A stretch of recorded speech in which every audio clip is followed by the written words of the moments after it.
gelende gel oğlum, cihan yanar sen gülende gül oğlum. Bir yol vardır hak yoludur bul oğlum, yeri bilmek göğü bilmek bil oğlum. Çabuk büyü çabuk yetiş tez oğlum, çakal gezen şu dağlarda gez oğlum. Çabuk büyü çabuk yetiş tez oğlum, çakal gezen şu dağlarda gez oğlum.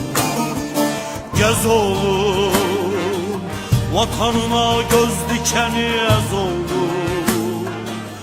Dostun kim düşmanın kimsez oğlum, tarihini şerefinle yaz oğlum, yaz oğlum. Gez oğlum, vatanına göz dikeni ez oğlum. Dostun kim düşmanın kimsez oğlum, tarihini şerefinle yaz oğlum, yaz oğlum.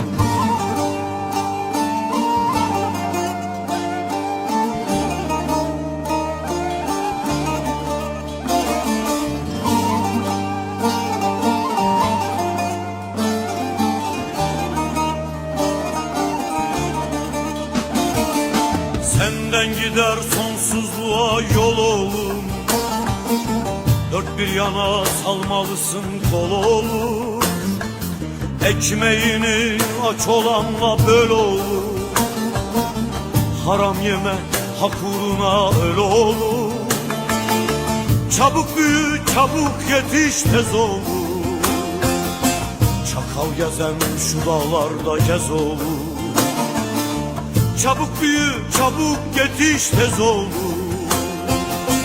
hain gezen şu dağlarda gez oğlum. Gez oğlum, vatanına göz dikeni ez oğlum. Dostun kim düşmanın kimsez oğlum, tarihini şerefinle yaz oğlum, yaz oğlum. Gez oğlum, vatanına göz dikeni ez oğlum. Dostun kim düşmanın kimsez oğlum, tarihini şerefinle yaz oğlum, yaz oğlum.